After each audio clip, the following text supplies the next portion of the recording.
Okay, hello. Welcome to episode 35 of the Sisyphus complex solution. Um, this week's episode is called Do Unto Others for a few different reasons.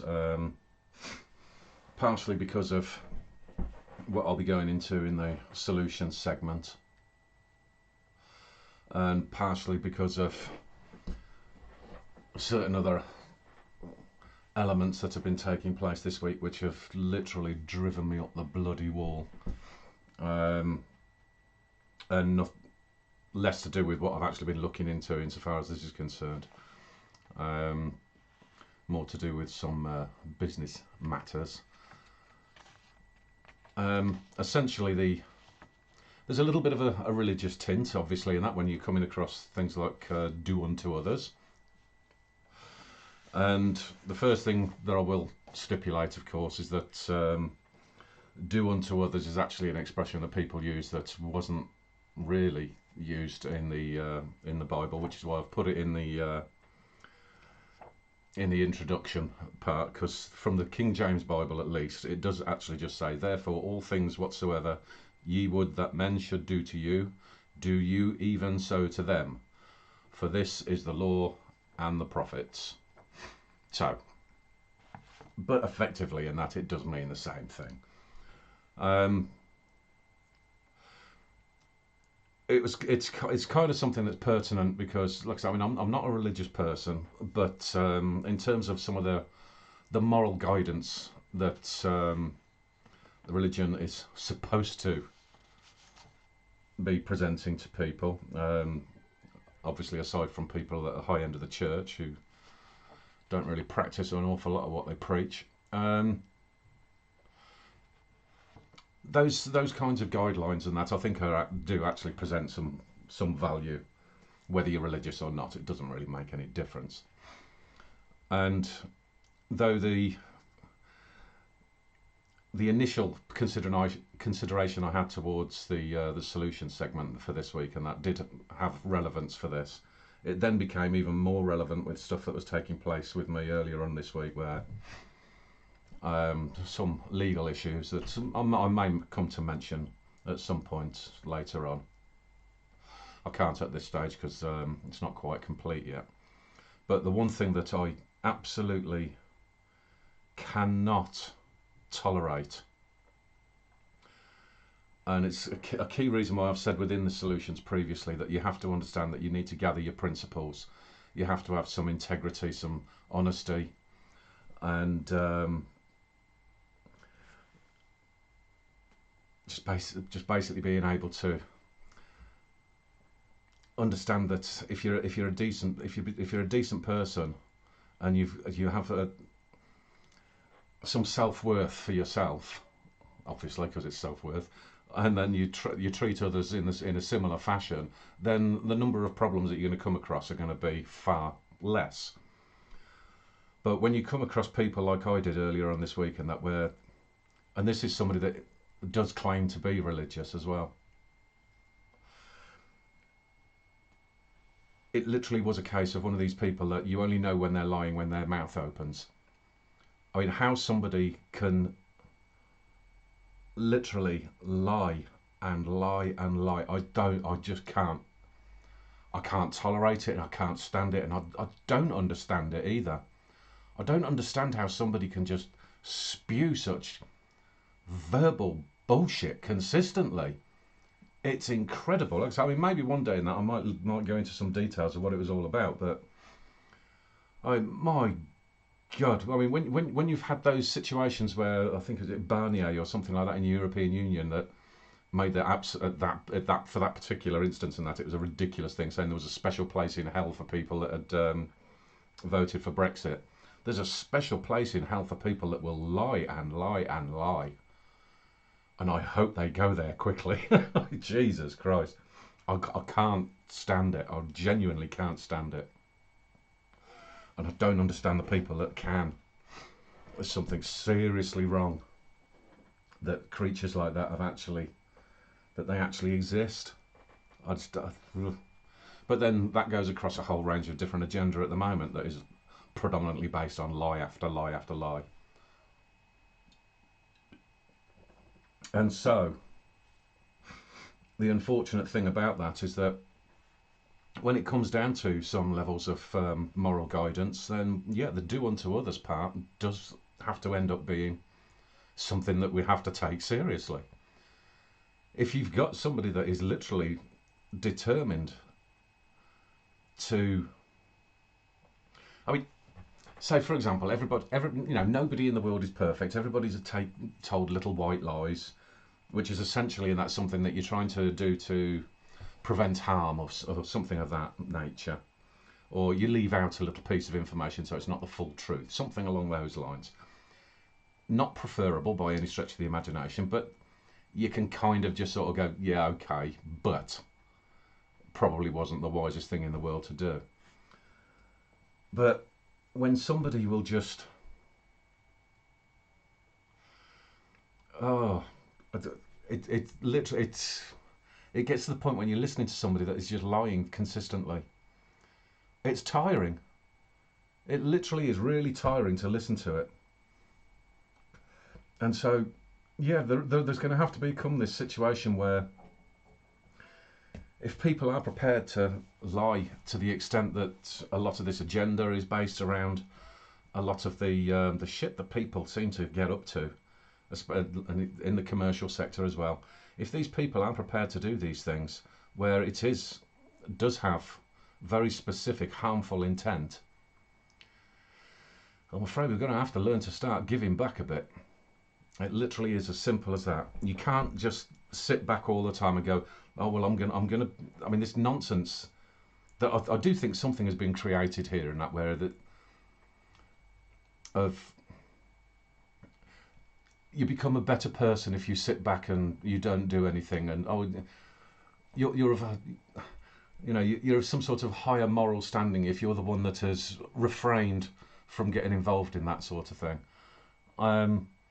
Well, it's not refraining if you're not getting involved in the same thing. You're just basically hitting back at the bastard that started in the first place. So I do look at those things as very, very, very distinctly different. So I do really think that we have to start paying attention to that kind of basic mentality, and that was the chair squeaking, just in case the noise came through. Then I wasn't having a sneaky fart. But anyway. Moving in into the Sisyphus complex solution, which I'm going to have to get used to saying this. For anybody that's coming into this new, the Sisyphus complex solution part of this is where I'm recreating the Hoskins wiring, the government wiring map, to be able to look at what the whole of government looks like, so we understand exactly where all of the problems are across the entirety of government, rather than concentrating on single distractions. So if you have somebody that turns around and says, oh, well, all of our problems are because of Brexit, or all of our problems are because of the European Union, or all of our problems are because of migrants, or all of our problems are because of this, that and the other, all end up being a distraction, when the key thing that you have to do is look at what is government doing across the board. What are the errors within the system that we need to be able to actually sort out, so that we can maintain our freedoms, so that we can develop a decent societal structure. So that's basically what the whole point of it is. It goes a little bit further than that, but that'll do for now. So where I am at the moment is in the Department for Digital, Culture, Media and Sport. So moving forward into that, the next stage of it. So we begin with the Royal Museums of Greenwich. So let's do the numbers first. They report for the period 2019-2020. That's what I'm basing things on, where it actually has been reported correctly. So they've got a loss of 2,758,000. Then when we add in the 16.5 million, which is grant in aid, so taxpayer money going into it, essentially then what you're looking at is a taxpayer burden of 19.3 million, which again, not brilliant. So we can look at this to say that, because obviously that there's further details that I do look at in terms of the comparisons to other departments, offices, blah blah. And so one thing I did notice within this, and that as much as I do most definitely have problems with these, is that as though last week and that I looked at like the Natural History Museum and the National Portrait Gallery, both of which were absolutely appalling, and ended up making me produce an incredibly sweary episode. But they had average salaries of 48.5 and 52,500 respectively. I mean, ridiculous amounts of money for considering how much they were costing the taxpayer. So the small modicum of benefit that you get on this side, I suppose, and that is that their average salary works out at around about 30k. So the Royal Museum's Greenwich bunch of useful idiots is essentially just costing that bit less. So anyway, right, so a mix of the report, the annual report, and then what they have on their webpage. So as you can see at the top of that, we're talking about reporting that covers 4 separate exhibition centres, blah blah. So you've got the Cutty Sark National Maritime Museum, Queen's House, and the Royal Observatory. You would expect the Royal Observatory and that to be very scientifically oriented, but so the key one that I looked at when I was going through the web pages for each, the National Maritime Museum. When you look at that web page, if you was coming in from abroad and looking at that particular site, you'd wonder which country it was in. You wouldn't have a clue. And they're promoting stuff on there, and that has got literally bugger all to do with maritime. I mean, what these people are thinking of is beyond ridiculous. And then, of course, in that they'll go into all sorts of stuff, and that I don't know, just socialist gibberish. Really is quite awful. And then the reason why I've got the graphic up there, and that it's from this Maritime Museum, that you got this LGBTQ plus family network. What the hell does that have to do with maritime? And can somebody let these lesbians and gays understand that, or at least the ones that are pushing the idiot side of it? I mean, I'm sure, I know that there's plenty of lesbians and gays out there and that are perfectly normal people and that are perfectly all right. It's just the SJW morons amongst them, and generally speaking, that most of the ones that push all of this crap and that they're neither anyway. But if you're a lesbian or a gay, you can't have kids. It's a biological impossibility. So why is the Maritime Museum pushing something where apparently, and once again, let's try to remember that what was it, something like 87% of the country, or was it 85%? I mean, it'll soon change, I suppose, with when the new census comes out. But let's go with the lower end. 85% of the country is white.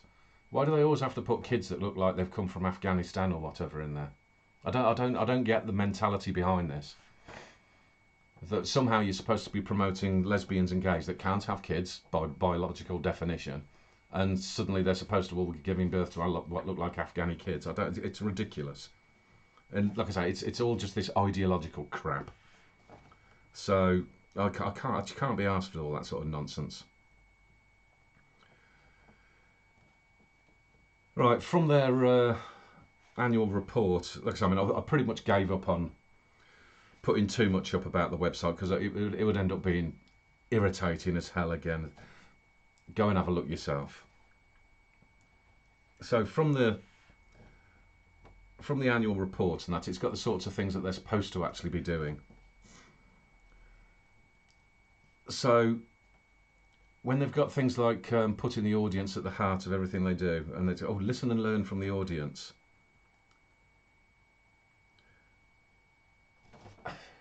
It's a museum, it's an old ship, and it's an observatory.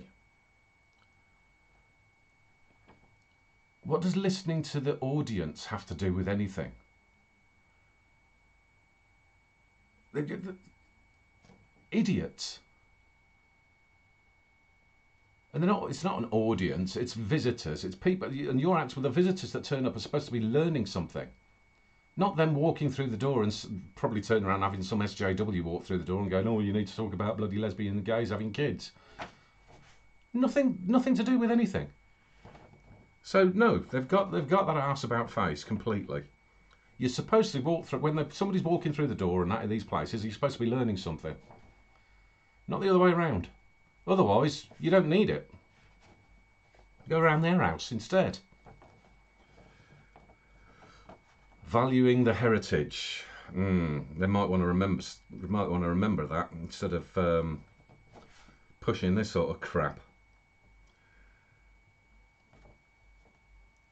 Because I can't really see anything that these people are doing that is of value to heritage whatsoever. When you're pushing postmodernist SJW bullshit in something that is supposed to be about historical fact, historical, I don't know, ornaments, ships, whatever the bloody, I mean, the Royal Observatory, I mean, for crying out loud. You know, what are the stars and all this sort of stuff. What the hell? The hell is wrong with these people?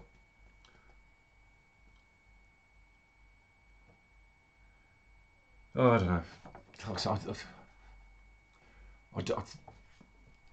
don't think people quite understand. I knew that this was going to be quite an undertaking when I started it and that, but I mean, it literally is absolutely infuriating when you're going through a lot of this stuff as to what it is. I mean, what the hell does any of this have to do with government? Why have we got a country that is doing this shit? It just makes no sense. How did these people get into these positions where they're just morons? I mean, literally morons. Who the hell allows these people to do this stuff? I don't understand it. So this is part of the do unto others.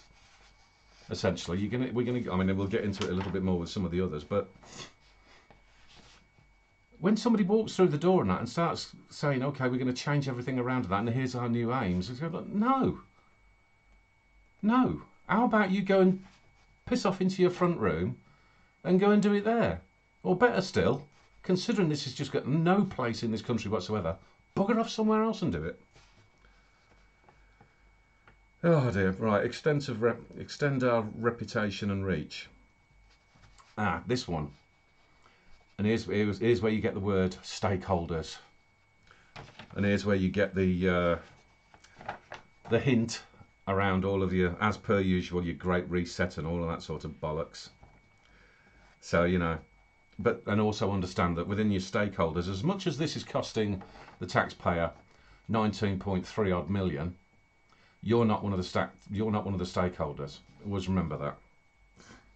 So, yeah. Ooh. Can't stand. I'll be glad when I get rid of this stuff. Right, and strengthening the organisation. And apparently you strengthen the organisation by destroying culture that you plainly couldn't give a shit about. Just take money because you got no accountability apparently whatsoever. I don't really see any strengthening of an organisation of heritage or of looking after our history at all from these people.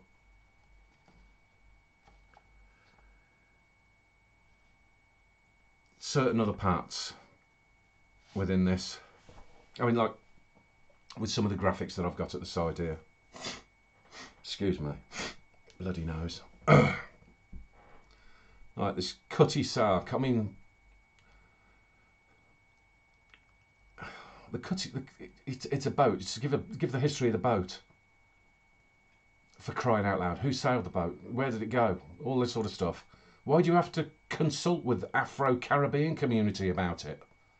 What do they know? For crying out loud. And then the other part down the bottom there.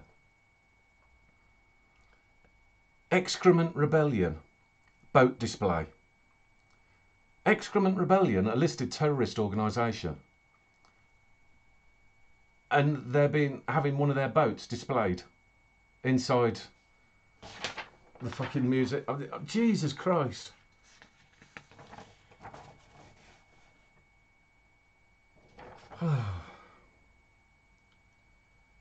Our national assets are being run by socialist scum and terrorists, apparently. And and this is again being allowed. You have what most people have assumed, that when you've got a Conservative Party, you're not having socialist, communist scumbags taking over everything. But after 10 years of pretend Conservatives, because they're quite plainly pretending, this shit is taking place. I mean, the Conservative government, they were the ones that actually listed Excrement Rebellion. The retards that have got no burden of proof for any of their idiotic claims. The Conservative Party listed them as a terrorist organisation, and yet they'll have this bloody place using our money displaying Excrement Rebellion as though they're actually, they're legitimising them. Wow. Fucking wow. A world of doublespeak. It literally is a world of doublespeak. So you can guess what would happen as far as I'm concerned with this. I mean, it would be through the door and that, and everybody that's involved in this would be out of the door. These are our assets, and we'd take them back. I would not tolerate this kind of bullshit, lies, deception, and filth. I would not tolerate it. So, moving into the next one, because as per usual, I'll do 3 of these offices. And you can tell the little ad-lib that I've put in there, the Pseudoscience Museum Group. So let's deal again with the numbers first.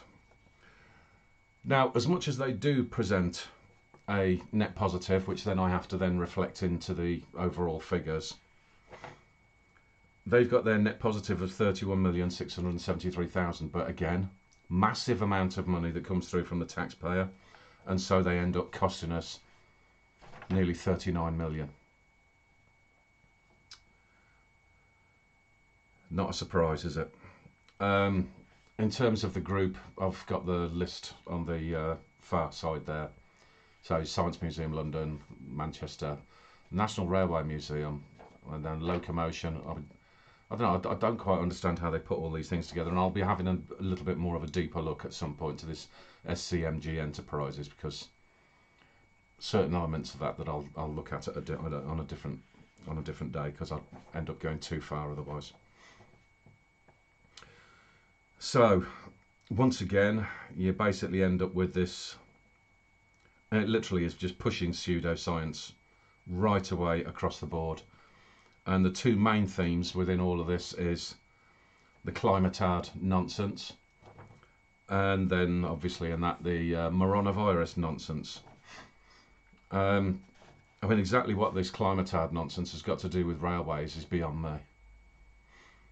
But anyway.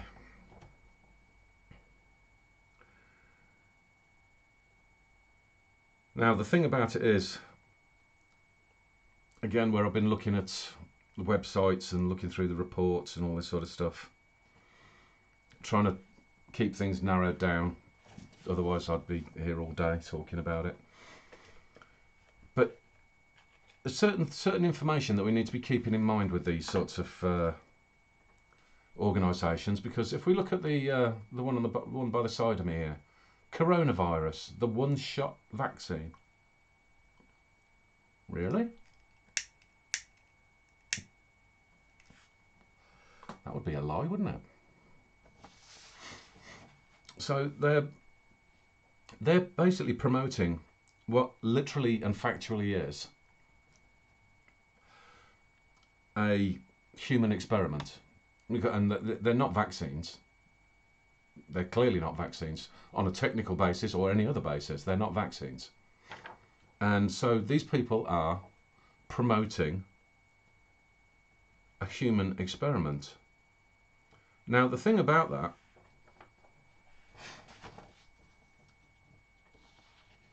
is that does lead these people into a kind of a do unto others scenario.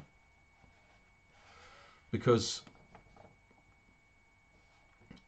a part of the, and I will be going into it in a little bit more detail later on, when you have something which is a human experimentation, it becomes subject to the Nuremberg Code. Parts of the Nuremberg Code include that there should be no coercion and there should be no misinformation and all this kind of thing. So, one-shot vaccine.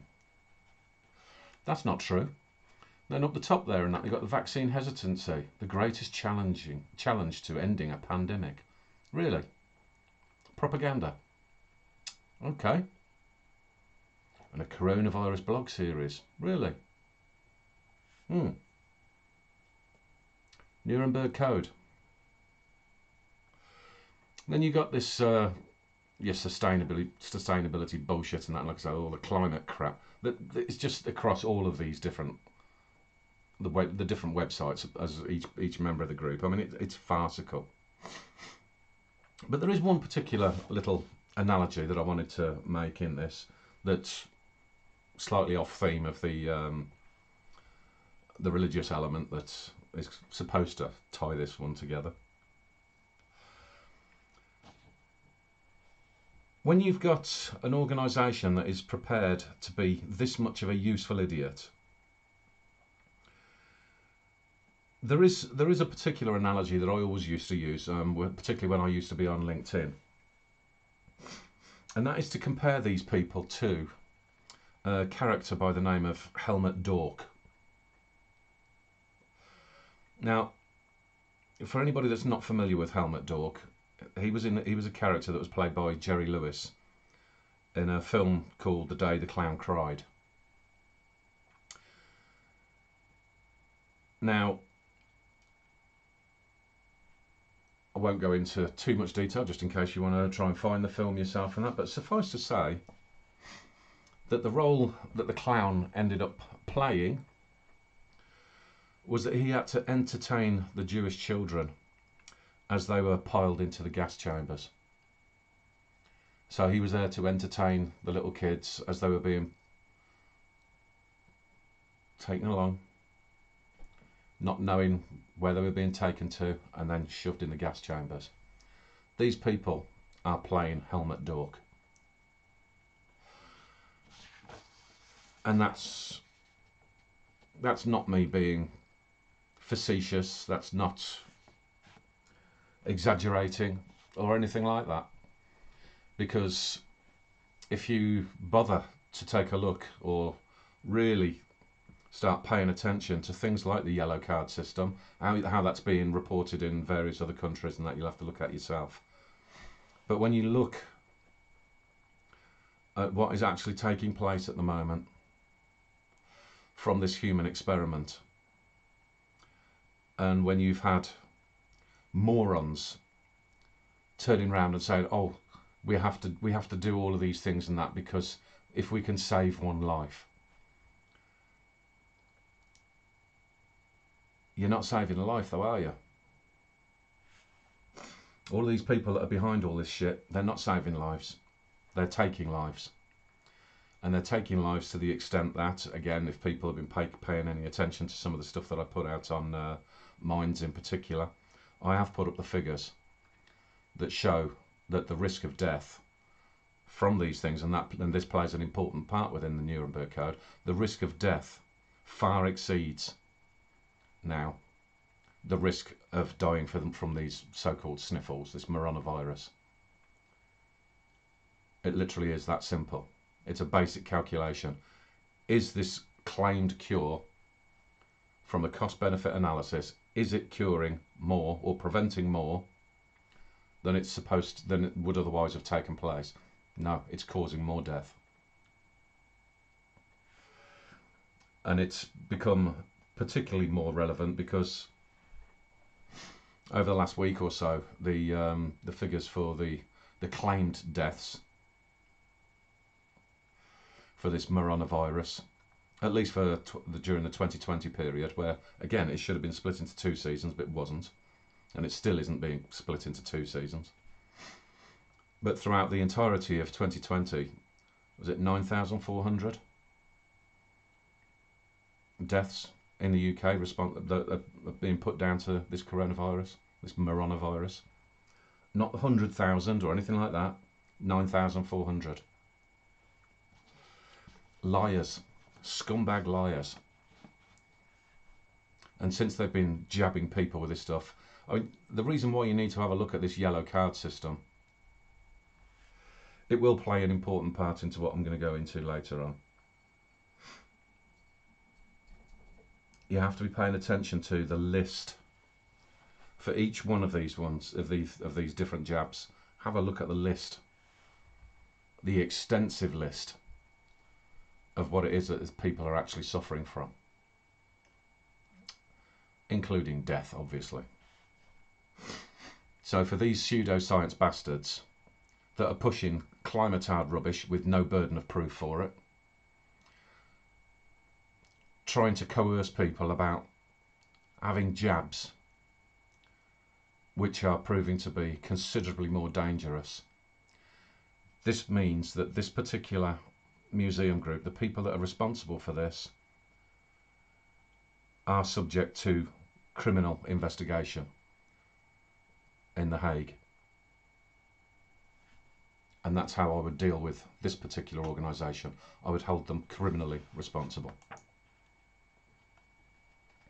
So the John Soane's Museum, as in Soane is his surname, and apostrophe S. I've had that argument during the week, and that when I've mentioned John Soane's, they thought I was talking about somebody else because they didn't realise it was apostrophe S. But anyway,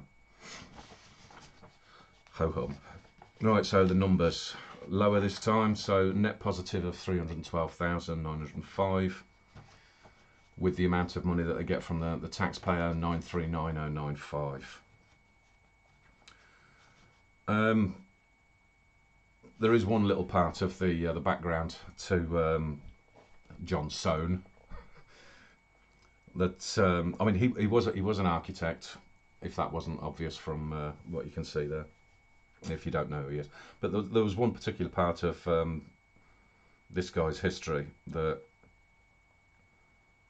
I found really funny, was that if you look on his like his Wikipedia entry and that to understand who this guy was, he was the one that one of the most I mean, he's done two really famous buildings, and that one was the Bank of England, and then he also did the Palace of Westminster before it got burnt down, and then I think Pugin rebuilt it. But anyway, so he was the original architect for Palace of Westminster. But they had this little segment in there, and that's about family problems. And it seems he had a son, also called John, who they described as lazy and suffered from ill health. Now, I can imagine what that meant, but anyway. And what they did as a basic punishment in 1811, they sent him to Margate. Now, that might not mean an awful lot to a lot of people, but Margate is just down the road from me. I'm not from this area, so I've got a bit of disassociation, though the fact that I am here and that kind of might tie me in with this crap, but ho hum, such is life. But Margate to this date, and particularly over the last few years, is full of people that we call DFLs, and DFL stands for Down from London, and so many of them would fit within this category of having been sent down to Margate because they're lazy and suffer from ill health. Yeah, let's just call it ill health, shall we? And I thought, my God, since the 19th century, they've been sending the rejects down here, and it still continues to this day, and it's incredible. Anyway, that was just a slightly amusing part for me, and that, considering I have to go through so much crap, and that just have something that was minorly amusing sometimes helps. Um, I've no doubt that when somebody wants to look into the likes of John Soane, they'll turn around and say, well, he was a Freemason. I go, well, of course he was a Freemason. He was a bloody architect, for crying out loud. I, I don't buy all the nonsense about Freemasons. I've known plenty of Freemasons. I've known Freemasons in this area. I've known Freemasons in London. I've known Freemasons in Japan. I've known Freemasons in the States.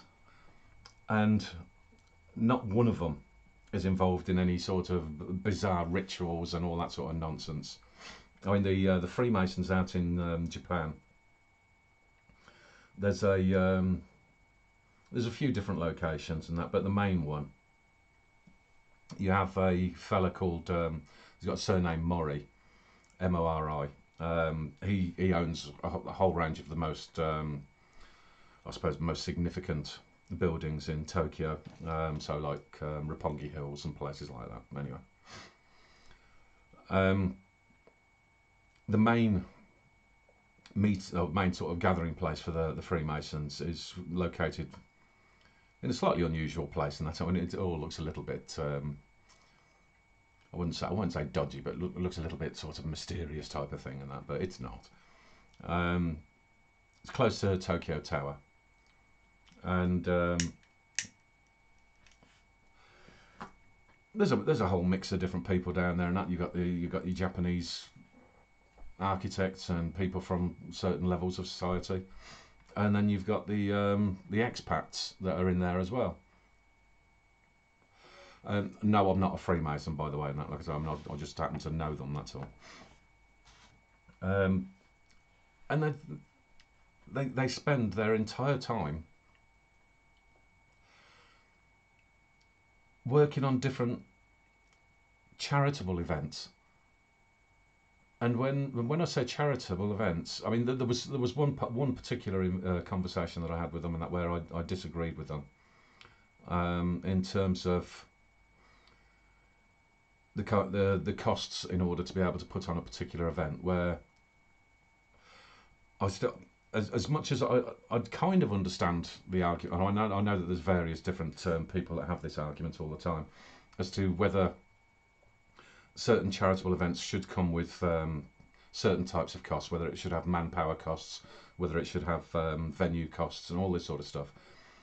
And my perspective has always been this, that because it's supposed to be charitable, even down to the venue that you go to, ask them that their donation is to be able to provide the venue, provide the facilities, provide the amenities that you need for the venue itself, all this sort of stuff. That all becomes a part of the charitable event, so that the money that you raise goes, that is going to what the cause is supposed to be, not towards the bugger that is just going, okay, well, I'm going to be holding a charitable event, but I'm going to get paid for it. So, well, that's not charity then, is it? So I did have one time that where I had a little bit of a row with them about that. But essentially, like I said, I mean, they were looking at various different areas as to where they could put on events to help. Like there was one particular location in. I think there was one that, oh God, I can't remember what it was now. There was a particular location that they were talking about where there was the kids that properly disabled, not like an SJW mentally disabled, but physically disabled, and they wanted to put on an event and that to provide some money to be able to have the upkeep for a location where these kids went in there and that, and they would build various different things and that, and learn some skills and all this sort of stuff. So I mean, it's work that they do in their free time that is of value. It's proper philanthropy, I suppose you could say. So essentially that little bit of a ramble there, and that is to say, well, all this nonsense about all the Freemasons are all horrible people. No, they're not. And John Soane was a Freemason, and I'm not interested in anybody saying that he's somehow some sort of freak of nature because he was a Freemason, because that's just bullshit. The other good thing that I found in this is that this has been for a long time now. Every single time I look in the annual reports, you got all this diversity and sustainability crap all over the place. What's our carbon footprint? I mean, who gives a shit? None of it in this. Not a single word. Fan-bloody-tastic. On that alone, I'm kind of thinking, well, that, to me, the taxpayer burden there, and that is worth it. I don't mind. These seem like normal thinking people. So essentially, everything that I've looked at here, it does seem very much like they're keeping within the basic principles, and they are looking towards something that I do think is also important, and that in terms of the aesthetics of architecture. Obviously with Soane, you're looking at again something that I'd had a bit of a backwards and forwards earlier on this week with somebody. That this is more of like the classic style. I mean, to me, it seems very, very Romanesque, if that's a thing. I had initially thought it was maybe Gothic, but no, Gothic is something completely different apparently. So anyway, but this is something that a fellow that we had over here called Roger Scruton, who died in January of last year. He was trying his best to be able to get people to understand more about how, if you have much more aesthetically pleasing architecture, and even down to just the building of new homes, if you make them more aesthetically pleasing, people are more likely to look after those buildings, and you know, just a general better feeling about yourself and your surroundings if what you're surrounded by is aesthetically pleasing, rather than just doing these like commie style concrete blocks or everything just literally looking the same. It becomes quite boring that way, and nobody's really got any emotional ties to the buildings that are around them, and that, you know, if there is such a thing, I suppose. But I mean, again, I find it the one part that had found to be really irritating is the fact that, like I say, Roger Scruton would promote stuff like this, and he was thrown under the bus by the Conservatives over some menial, pointless little comment that he made, and they basically ended up destroying him, which, I mean, why they didn't stand up for the guy is just beyond me. It was really fucking depressing to see it,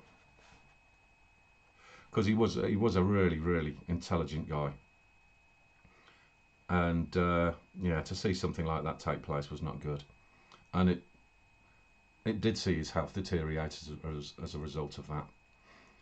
So places like that, places like this, I think it certainly does hold relevance, and it certainly is something that, I mean, as much as I would want to go in and take a look at that and say, well, okay, how can we work this so that perhaps if we need to do something again with the schools in particular, and that, so that we got more kids coming along and that can actually learn what an aesthetically pleasing building actually should look like, and how you actually put these things together, so that we can maybe do something about making the numbers work, so that it doesn't end up being a taxpayer burden and it works out, you know, break even at least. Something along those lines. But apart from that, in terms of what it is that this museum does, yeah, no complaints from me on that side.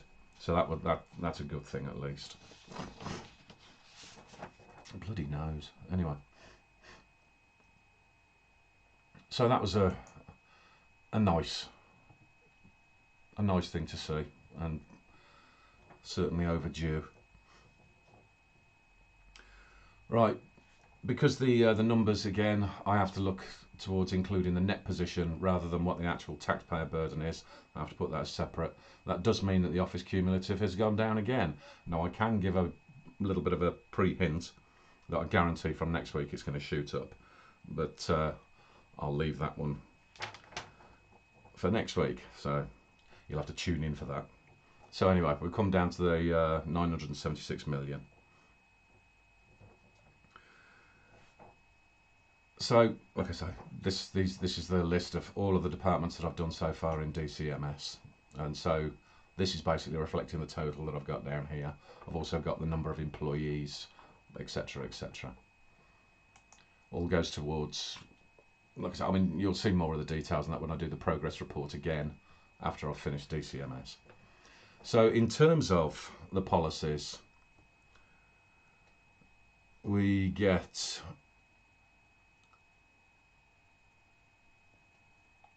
the It's just review. Not SSML. It's not, is it? I can't remember what I'm bloody doing now. That might be the slight. I might have just put one too many S's in there. I can't remember. But anyway, we would review the Sloane's Museum, London. Oh, I'm losing track of where I am. Yeah, Sir John's Museum. Anyway, so that'll be reviewed. Then the RML, Review and Reform. No, RMG. Well, Greenwich. Royal Museums, Greenwich, yeah, so that's that one. Then down here, for the Science Museum group, prosecution for Nuremberg Code violation. So that would be individuals responsible, as I explained before, be held to account for everything that they've done and are continuing to do. Right, into the solutions part. I don't know how long I've been going on for. Right, now here's where I'm probably going to go completely off track and mix me analogies and get it all wrong, but hopefully you'll manage to understand the train of thought. Like I say, I've been all over the place a little bit in that because of the absolute lunacy that I had to put up with earlier on this week. Anyway, the important part here, and that is to follow on from that Science Museum group. And again, this is following on from the title of the episode of Do Unto Others. Now, in terms of the, there was a second part of an issue that I've had this week. So I had the legal proceedings and that, and then I've had something else as well.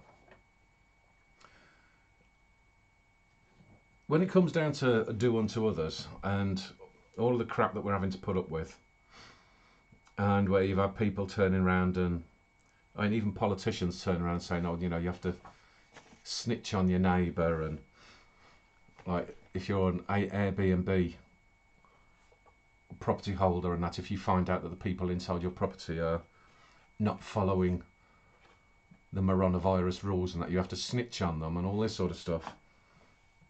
And you think, for Christ's sake, what is wrong with you people? But then in addition to that, we've also had this issue around the police in terms of them just completely ignoring actual crimes and arresting grandmothers and whatever, and that's for sitting on park benches. So when you've got people like that that are prepared to do these sorts of things, then yeah, we have to start thinking about doing unto others as they do to us. But because of the one particular scenario that I had this week, I want to add a little bit of a caveat, because whether it be politician, civil servant, public servant, or just general twat that lives next door type of thing, everything has to be based on the individual. Because you're never really going to be too sure if somebody is actually, particularly on like the politician and civil servant and all this sort of stuff, public servant side, you never really know if they're actually trying to do something from the inside. You're never really going to know for sure unless you've directly asked, are they actually whistleblowing to some extent? That could very well be the case. So it's do unto others, but be bloody sure that you're doing unto the others that are actually the ones that are responsible for something. And I say this because I did have a conversation this week with a policeman. And I had a conversation with a policeman called Jason. out at Thames Valley Police. And the guy was incredibly polite, helpful, and quite understanding as to the conversations that were required. And I will say that that was in relation to Vodafone. Once again, I don't know how many times I've said this before and that, but anybody out in the UK, anything to do with Vodafone or a company called OneCom, don't go near them. Any phone call, any offers or anything like that, don't go near them. Scumbags.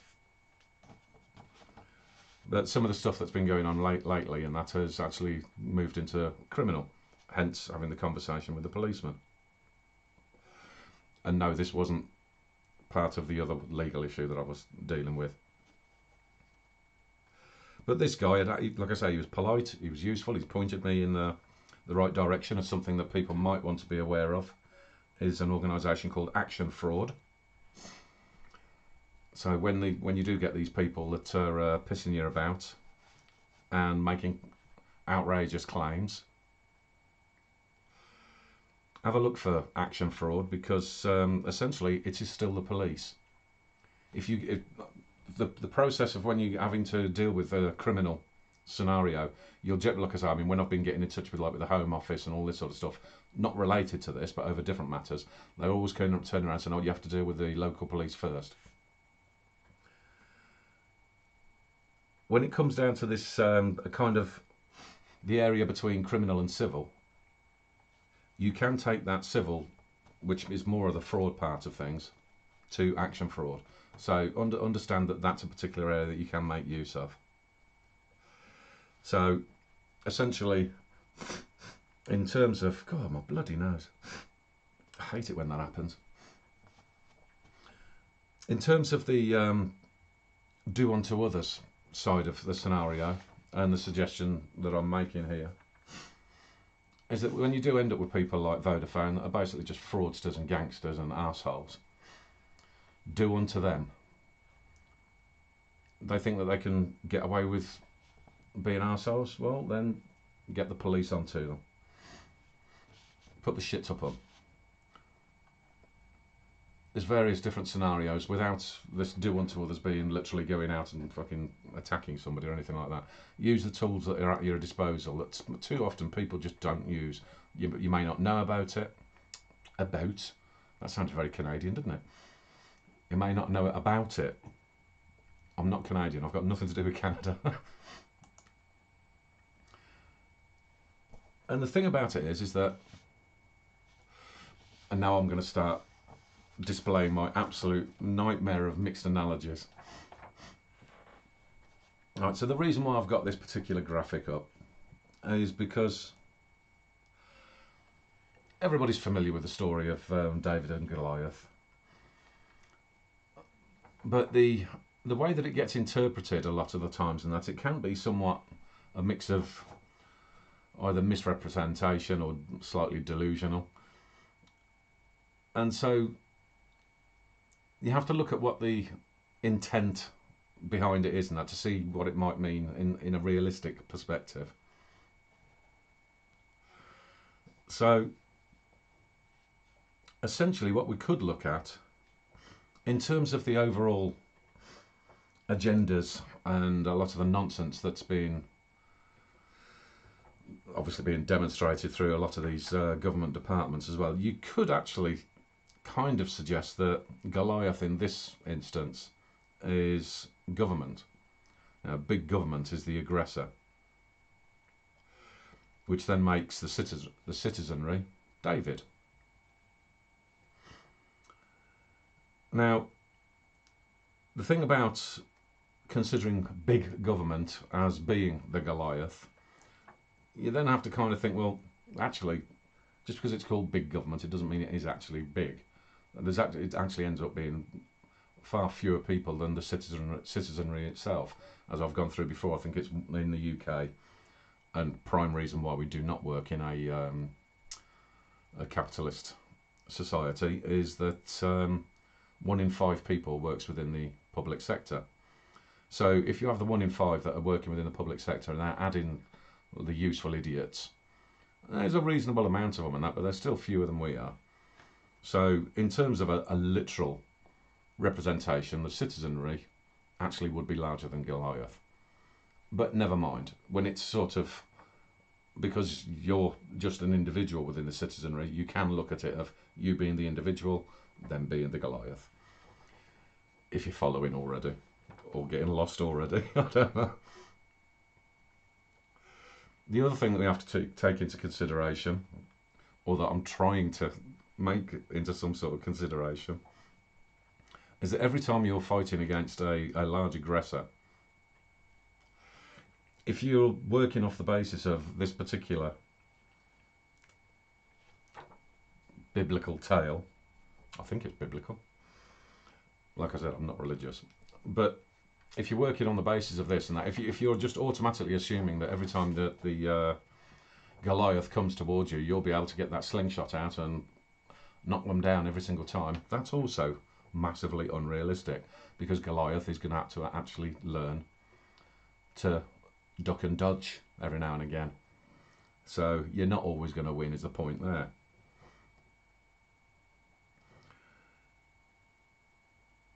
So in terms of the battle that we can extrapolate my incredibly poor analogies into being, is that, like I say, David is the citizenry, but the Goliath that we're looking at is, and the battle that is taking place is in terms of the freedoms that are being taken away from us. So essentially what that does mean is you're looking at a continual battle. It's not something that you can sit back and be complacent about.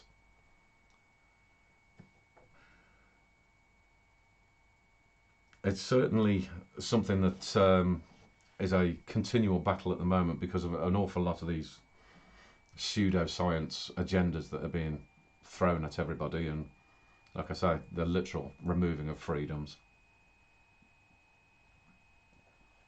And though I haven't got it in my notes, I am going to turn around and suggest something that is kind of like an arse about face thing between the US and the UK at the moment in terms of these ID cards. So obviously you've got like the vaccine passports and all that sort of stuff, and that we're obviously rallying against in the UK, and quite right too, because I don't care what anybody says, you're basically looking towards the initiation of the Chinese style social credit system, whereas in the US they're fighting for ID cards in order to be able to maintain integrity of the electoral system. Now, I think there is a happy medium between both, which is that you do have certain types of ID already, and those ID are things like your driver's license or your passport, something along those lines. That is effectively an ID card of some description.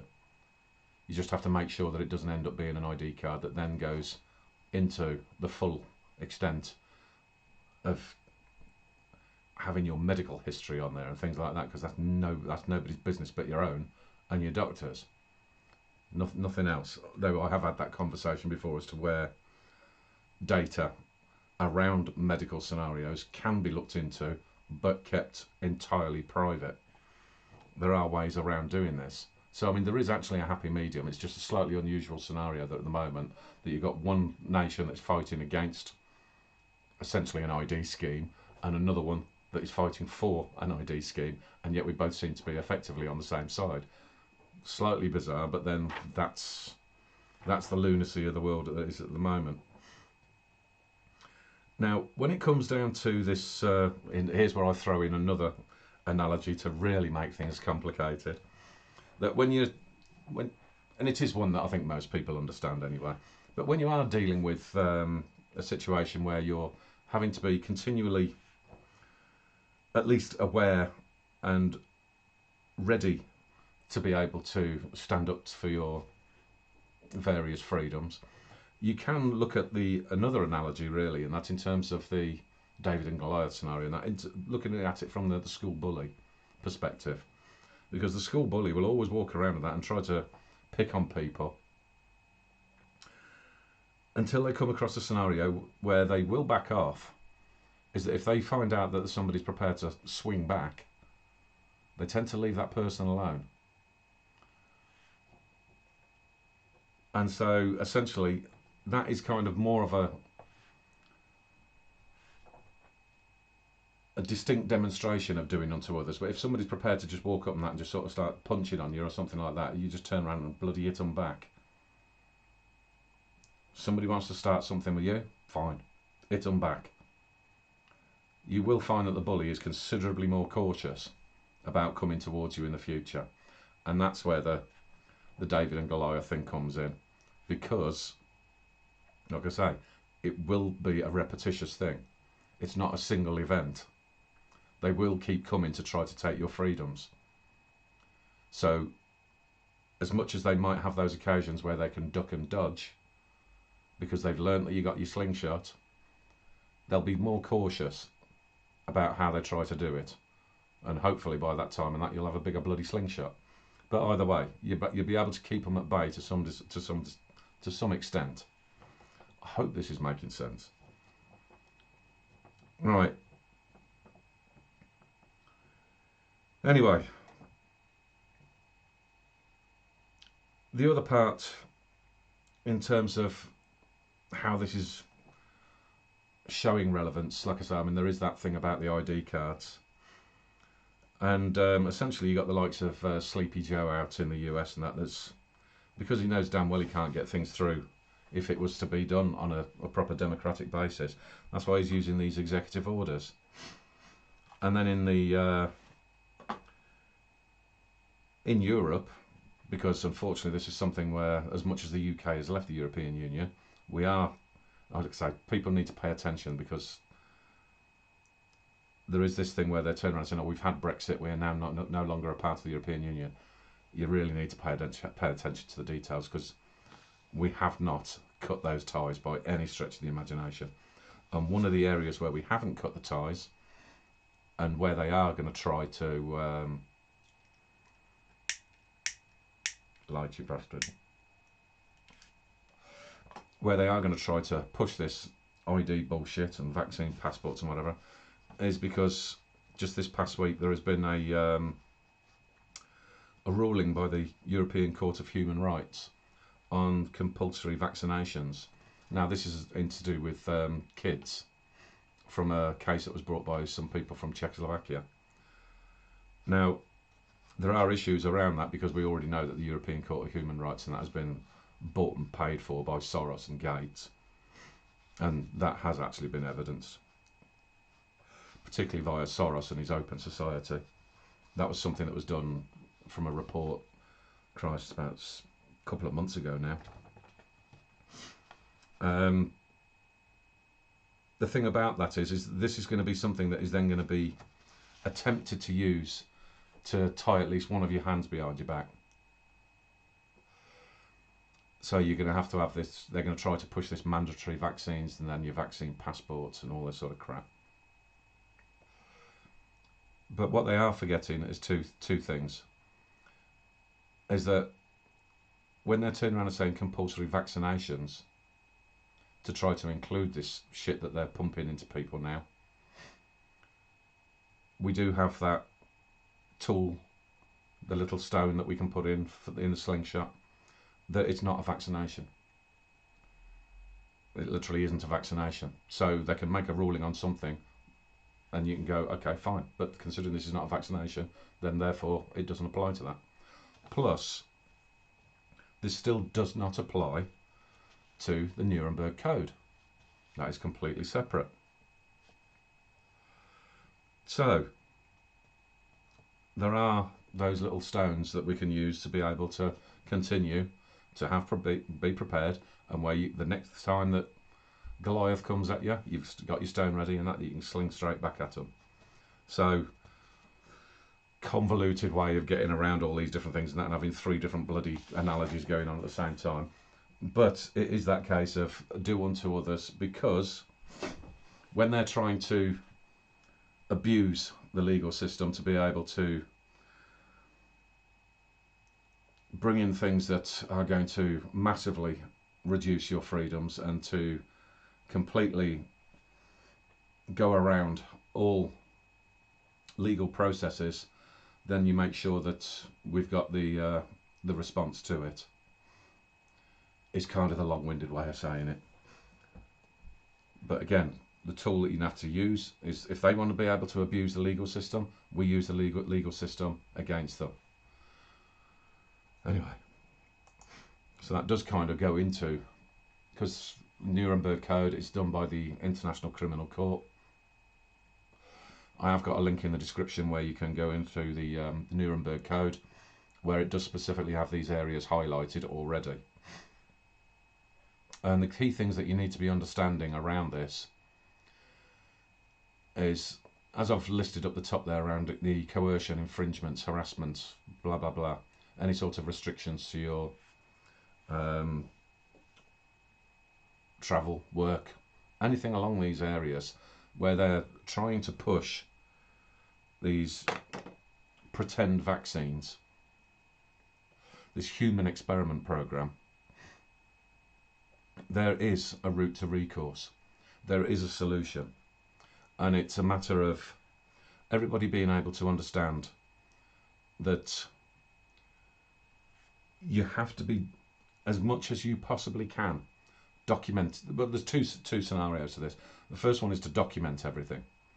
And anything that you can get that can be presented as evidence is really important. So if you've, I mean, like I've had it recently. The local surgery phoning up and asking me to go and have a look, to go and have my jab.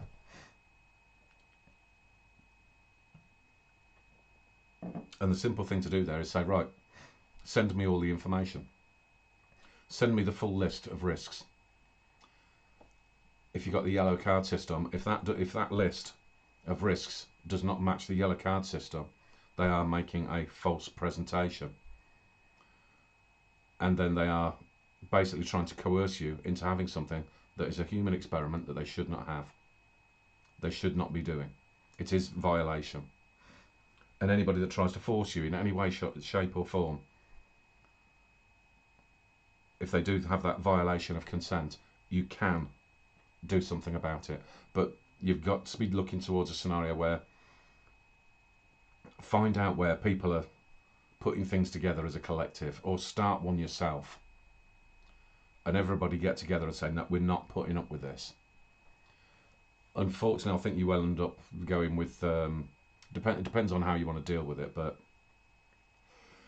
there are a lot of these SJW wanker lawyer firms and that are basically trying to fight against this sort of stuff as well. That could end up being a good use of idiots. It's entirely up to you how you want to deal with it. But there are things that can be done. And the same thing applies across the board, really, in terms of if you do see, or if you have identified some sort of a public servant, in particular like these people in the health service, whether that be private or NHS type of thing, doesn't really matter. If these are people that are actually doing something, if they're being the useful idiots, and they are trying to force things onto people, and all this shit about I'm just doing my job, again, Nuremberg Code, it's no excuse. So gather the evidence against them. Simple as that. If police are harassing people, gather the evidence against them.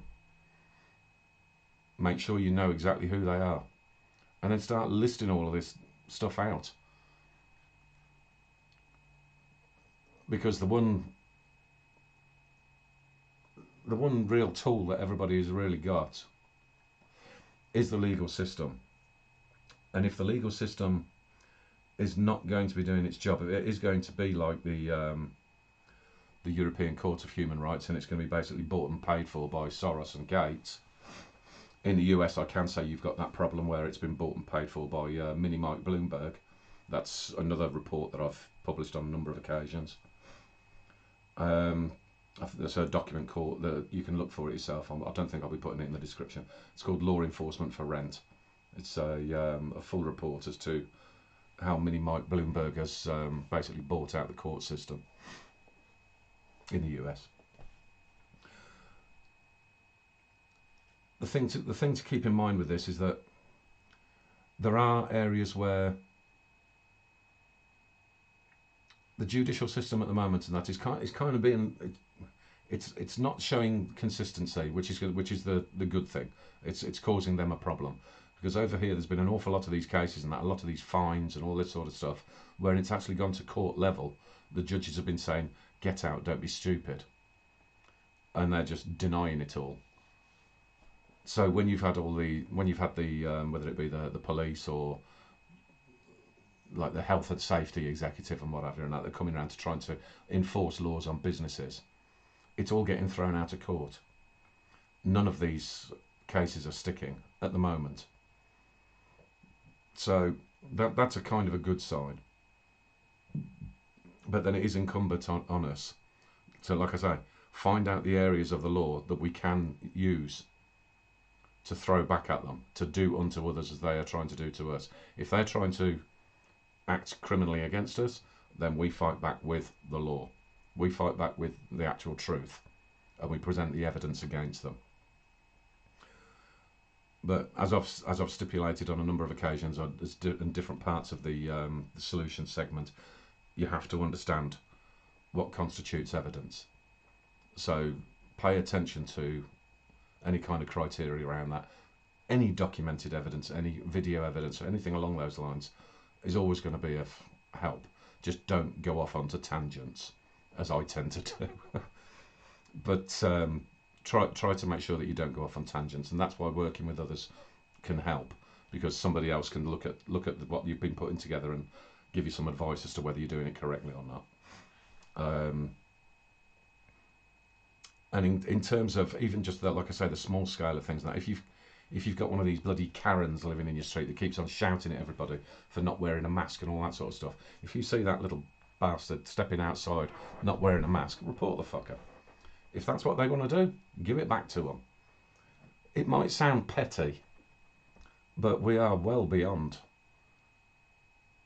the level of expecting to have people being petty at us and just pecking away at us, and everybody just sitting back and doing nothing about it. It's ridiculous. You can't just keep this, like I say, this nonsense. Oh, another part of the religious thing, that turn the other cheek.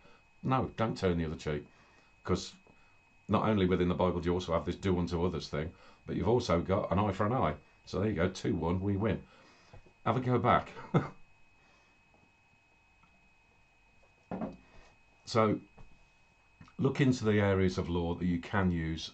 Look into like I say, this International Criminal Court, especially around this vaccine stuff, because it is most definitely, and they keep on lying about this.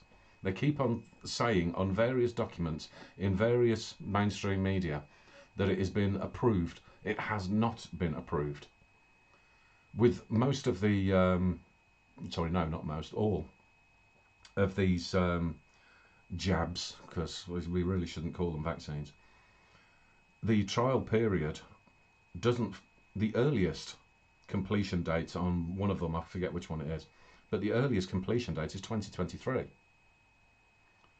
Well, we're not in 2023, are we? So therefore it is still a human experiment. And this can all be evidenced. All of it can be evidenced. And so ideally on a national level, for a whole group of people to be getting together and then joining up with other groups that have got evidence, and then other groups that have got evidence, and have these individual cases that make up one large file, where you can turn around and say, right, my doctors have been pestering me, or my company has been pestering me to have something which isn't a human experiment. You know, you're being told that you're not allowed to do something unless. That's coercion. It's harassment. It's bullying to take a human experiment. And just first and foremost say, no, I'm not doing it. And if you have to, literally put it in writing to them and say, if you keep on doing this, you are in violation of the Nuremberg Code. And send them a copy of the Nuremberg Code and say, this does apply. And it still applies. Because at some point, and I don't think we're that far off. So I mean, in the predictions I made for the year, and I did say that there was going to be one hell of a big story that was going to come out at some point. We're not there yet, but I think it's going. I think it's coming, because the level of like I said, have a look at this yellow card system. Have a look at the reports on for those nations that are actually reporting correctly. Because I mean, even the UK is not. It's well documented now that they're not reporting things correctly. But even through the reports that they do make, the extent of damage that they're doing to people is absolutely phenomenal. And it's massively unjustified. And now they're going to try to start pushing it on kids. Kids that have got a risk ratio for this coronavirus, which is so infinitesimally small as to not really be worth bothering with. I mean, they're even having conversations about vaccinating very young children. I mean, virtually babies. And I think throughout the entirety of the time, and again, it would be something probably for me to dig deeper into, because as far as I understand it, children under the age of 5, in the UK at least, throughout the entirety of this coronavirus, there's only been 2 reported deaths, and I'll bet you bottom dollar that both of them were not actually anything to do with coronavirus. So for them to be injecting God knows what into small babies, when and if that happens, obviously, and that this Czechoslovakia thing, and that means that it's happening somewhere. And I think they have started this sort of shit out in the States as well.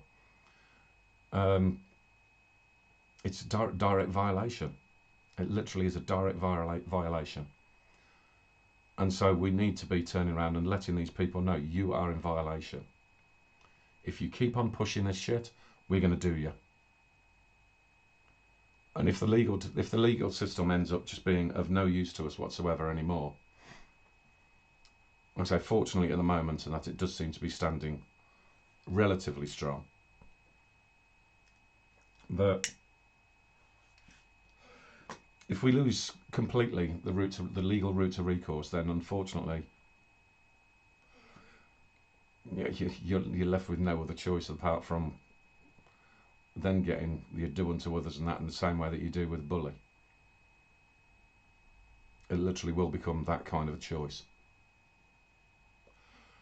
because yeah, we can't just sit back and let this shit happen. We really can't. So that's kind of the solution that I've got for this week. But again, like I say, I mean, it does end up being work, but as I keep trying to point out, when you're trying to have levels of accountability, when you're trying to have some principles, and when you're understanding what it takes to maintain your freedoms,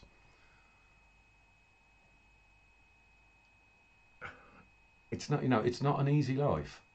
If anybody that tells, I mean, I keep hearing all these excuses from people that, oh, let me move off this slide.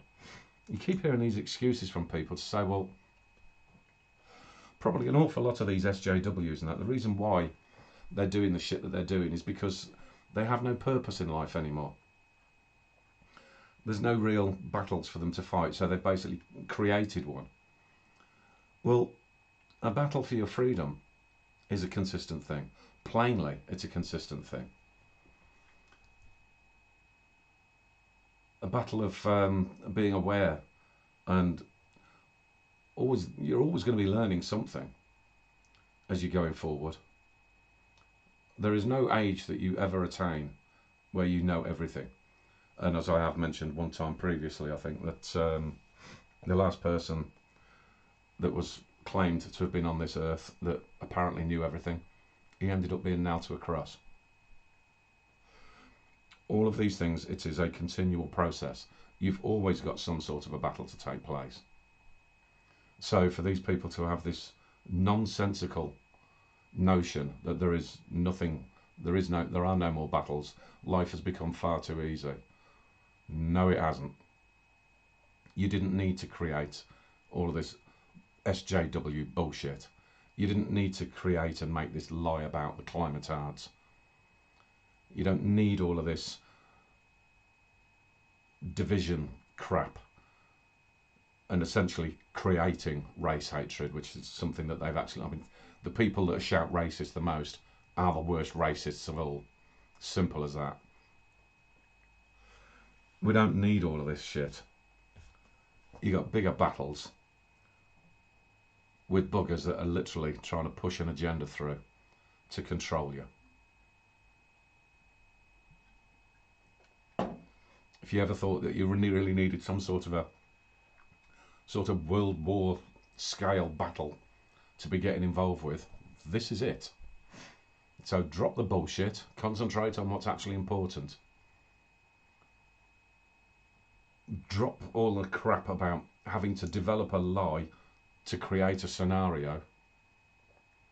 And if you actually bother to look at the truth of things, there's more than enough for you to be getting your teeth into. More than enough. And it's more than beyond time that people started to understand, yeah, the do unto others is also a very important part. If you're expecting people to be decent to you, you be decent to them. But when somebody's coming at you and are trying to take your freedoms, if somebody's poking and prodding at you, taking your ability to work away from you, taking your ability to live away from you, experimenting on you, all of these different things, no, you fight back. You fight back. Simple as that. So anyway, that's the solution part for in terms of the immediate problems. Obviously, when it comes down to what the overall suggestions that I'll make from the Sisyphus complex solution, that's an ongoing process, and bit by bit we'll get there. And throw your 2 pennies worth in. I keep saying it. Throw your 2 pennies worth in. I don't want this to become an ideology of something that, oh, this is Paul's plan. No, this should be something for everybody to be able to participate in, because I don't know it all. I don't know it all by any stretch of the imagination. I'll have a bloody good go at it. And at the end of the day, let's face it, the chances of all of this being put together as one single plan, and for somebody to say, right, yep, we're going to do that, chances of that happening are pretty much starting at 0 and going down to 0. But it's not really the point, is it?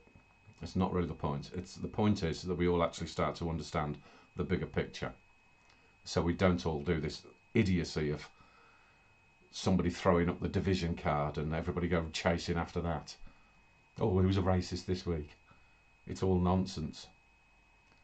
Let's find out where the problems really are, what the picture really is. If somebody's got this lunatic perspective that they have to have some great battle to take part in, here you go, this is it. Because you've got the entire battlefield that we need to understand. Not some little distraction that they're going to throw up in the air and not for you to go chasing after. Let's look at what the battlefield looks like before we start saying, right, now we pick off this bit, we pick off that bit, we pick off that bit. And above all, we turn government into accountable governance. There's a big difference.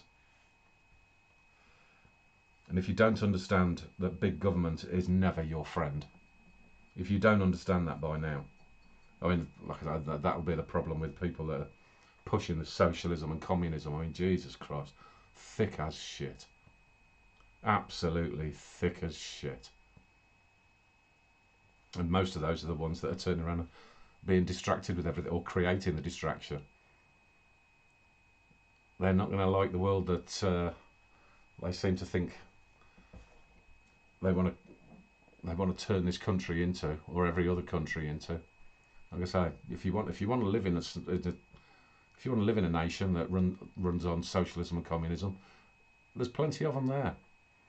I know the obvious ones and that I always say as well. That's your Chinas, your North Koreas, and your Venezuelas. There's a bunch of them out in Africa. A whole bunch of socialist nations out in Africa. Go out there and see how you get on.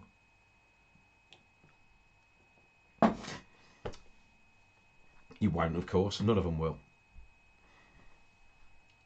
But if people actually understood what genuine freedoms were about, and if we actually did understand how to create a system of accountable governance, it wouldn't require the extent of infringements that are placed upon us.